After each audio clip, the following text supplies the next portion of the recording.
ಶ್ರೀ ಗುರುಭ್ಯೋ ನಮಃ. ಎಲ್ಲರಿಗೂ ನಮಸ್ಕಾರ. ಸಿದ್ಧಿದಾತ್ರಿ ಜ್ಯೋತಿಷ್ಯಾಲಯದ ಯೂಟ್ಯೂಬ್ ಪ್ರೇಕ್ಷಕರಿಗೆ ಸ್ವಾಗತ. ನಾನು ನಿಮ್ಮ ಕಿಶೋರ ಆರಾಧ್ಯ.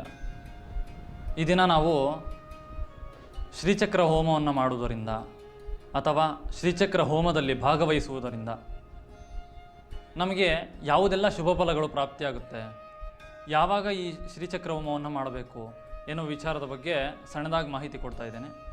ಈ ಹಿಂದೆ ನಾವು ಶ್ರೀಚಕ್ರ ಯಂತ್ರವನ್ನು ಪೂಜಿಸುವುದರಿಂದ ಯಾವುದೆಲ್ಲ ಶುಭ ಫಲಗಳು ಪ್ರಾಪ್ತಿಯಾಗುತ್ತೆ ಎನ್ನುವ ವಿಚಾರದ ಬಗ್ಗೆ ಹೇಳಿದ್ದೇವೆ. ನಮ್ಮ ಚಾನಲ್ನಲ್ಲಿ ಹಿಂದೆ ಆ ವಿಡಿಯೋಸ್ ಸಿಗುತ್ತೆ. ಈಗ ನಾವು ಮಾತಾಡ್ತಾ ಇರೋದು ಶ್ರೀಚಕ್ರ ಹೋಮವನ್ನು ಮಾಡುವುದರಿಂದ ಏನೆಲ್ಲ ಫಲ ಪ್ರಾಪ್ತಿಯಾಗುತ್ತೆ ಅಂತ. ನೋಡಿ, ನಮ್ಮ ಎಲ್ಲ ಇಷ್ಟಾರ್ಥಗಳನ್ನು ಅತಿ ಶೀಘ್ರದಲ್ಲಿ ಪೂರೈಸುವಂತಹ ಹೋಮ ಯಾವುದಾದ್ರೂ ಇದ್ದರೆ ಅದು ಶ್ರೀಚಕ್ರ ಹೋಮ ಮಾತ್ರ. ಶ್ರೀಚಕ್ರ ಹೋಮವನ್ನು ಮಾಡುವುದರಿಂದ ನಮ್ಮ ಎಲ್ಲ ಇಷ್ಟಾರ್ಥಗಳು ಅತಿ ಶೀಘ್ರವಾಗಿ ನೆರವೇರುತ್ತೆ. ಈ ಹೋಮದಲ್ಲಿ ವಿಶೇಷ ಏನಪ್ಪ ಅಂದರೆ, ಎಲ್ಲ ಹೋಮಗಳಲ್ಲೂ ನಾವು ಅಗ್ನಿಗೆ ಆಹುತಿಯನ್ನು ಕೊಡ್ತೀವಿ. ಆದರೆ ಈ ಹೋಮದಲ್ಲಿ ವಿಶೇಷ ಏನಪ್ಪ ಅಂದರೆ, ಅಗ್ನಿಯಲ್ಲಿ ಜಗನ್ಮಾತೆಯನ್ನು ಆವಾಹನೆ ಮಾಡಿ ನೇರವಾಗಿ ಅಗ್ನಿ ಸ್ವರೂಪವಾಗಿರ್ತಕ್ಕಂತಹ ಜಗನ್ಮಾತೆಗೆ ನಾವು ಆಹುತಿಯನ್ನು ಕೊಡಲಾಗುತ್ತೆ. ಹಾಗಾಗಿ ಈ ಹೋಮದ ಫಲ ತುಂಬ ಶೀಘ್ರವಾಗಿರುತ್ತೆ ಅಂತ ಹೇಳಬಹುದು. ಇದನ್ನು ಯಾವಾಗ ಮಾಡಬೇಕು ಅನ್ನೋದು ಕೆಲವರ ಪ್ರಶ್ನೆ ಇರುತ್ತೆ. ನೋಡಿ, ಶ್ರೀಚಕ್ರ ಹೋಮವನ್ನು ನಾವು ಯಾವಾಗ ಮಾಡಬೇಕಪ್ಪ ಅಂದರೆ, ಆದಷ್ಟು ಹುಣ್ಣಿಮೆ ದಿನ ಮಾಡೋಕ್ಕೆ ಪ್ರಯತ್ನ ಪಡಬೇಕು. ಇದಾದ ನಂತರ ಕೆಲವು ನಿಯಮಗಳಿರುತ್ತೆ.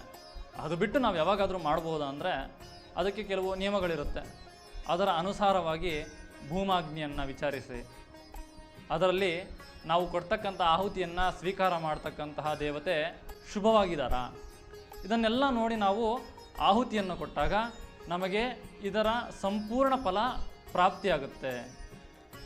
ಏನೇನೆಲ್ಲ ಆ ಸಂಪೂರ್ಣ ಫಲಗಳು ಯಾವುದವೆಲ್ಲ ಅಂದರೆ, ನೋಡಿ, ಶ್ರೀಚಕ್ರ ಹೋಮವನ್ನು ಮಾಡುವುದರಿಂದ ನಾನು ಫಸ್ಟೇ ಹೇಳ್ಕೊಂಡು ಬಂದಿದ್ದೆ. ಏನಪ್ಪ ಅದು ಅಂದರೆ, ನಮ್ಮ ಎಲ್ಲ ಇಷ್ಟಾರ್ಥಗಳು, ಹೌದು, ನಮ್ಮ ಎಲ್ಲ ಇಷ್ಟಾರ್ಥಗಳು ನೆರವೇರುತ್ತೆ. ಮನೆಯಲ್ಲಿ ಆರ್ಥಿಕ ಸ್ಥಿರತೆ ಬರುತ್ತೆ, ಆರ್ಥಿಕ ಅಭಿವೃದ್ಧಿ ಆಗುತ್ತೆ, ಮಕ್ಕಳಿಗೆ ವಿದ್ಯಾಭ್ಯಾಸದಲ್ಲೂ ಸಹ ಅಭಿವೃದ್ಧಿ ಇರುತ್ತೆ. ಇದಾದ ನಂತರ ಬೇರೆ ಬೇರೆ ನಿಮ್ಮ ಏನೆಲ್ಲ ಸಂಕಲ್ಪಗಳಿರುತ್ತೆ, ಆರ್ಥಿಕ ಹಿನ್ನಡೆ ಇದ್ದರೆ ಆರ್ಥಿಕ ಮುನ್ನಡೆ ಆಗುತ್ತೆ. ಮತ್ತು ನೀವು ವಾಸ ಮಾಡ್ತಿರ್ತಕ್ಕಂತಹ ಸ್ಥಳದಲ್ಲಿ ಏನಾದರೂ ನಕಾರಾತ್ಮಕ ಶಕ್ತಿಗಳಿದ್ದರೆ ಅದು ಸಹ ದೂರ ಆಗುತ್ತೆ. ಮನೆಯೆಲ್ಲ ಸಕಾರಾತ್ಮಕವಾಗಿ ಅಂದರೆ ಪಾಸಿಟಿವ್ ಎನರ್ಜಿಯನ್ನು ಹೊರಹೊಮ್ತಾ ಇರುತ್ತೆ ಮನೆಯಲ್ಲಿ. ಹಾಗಾಗಿ ಶ್ರೀಚಕ್ರ ಯಂತ್ರವನ್ನು ಪೂಜಿಸಿ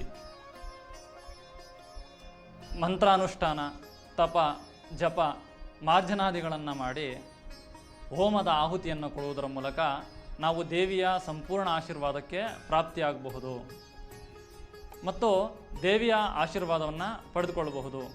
ಶ್ರೀಚಕ್ರ ಹೋಮವನ್ನು ಯಂತ್ರಸಹಿತವಾಗಿ ವಿಧಿಯುಕ್ತವಾಗಿ ಆಚರಣೆ ಮಾಡಲು ಅಥವಾ ಶ್ರೀಚಕ್ರ ಯಂತ್ರದ ಹೋಮದಲ್ಲಿ ಭಾಗವಹಿಸಲು ಕೆಳಗಡೆ ಡಿಸ್ಪ್ಲೇ ಆಗ್ತಿರತಕ್ಕಂಥ ನಂಬರ್ಗೆ ಕಾಂಟ್ಯಾಕ್ಟ್ ಮಾಡಿ ಅಥವಾ ಸಿದ್ಧಿದಾತ್ರಿ ವೈದಿಕ ಆಶ್ರಮಕ್ಕೆ ಭೇಟಿ ನೀಡಿ. ಎಲ್ಲರಿಗೂ ಧನ್ಯವಾದಗಳು. ನಮಸ್ಕಾರ.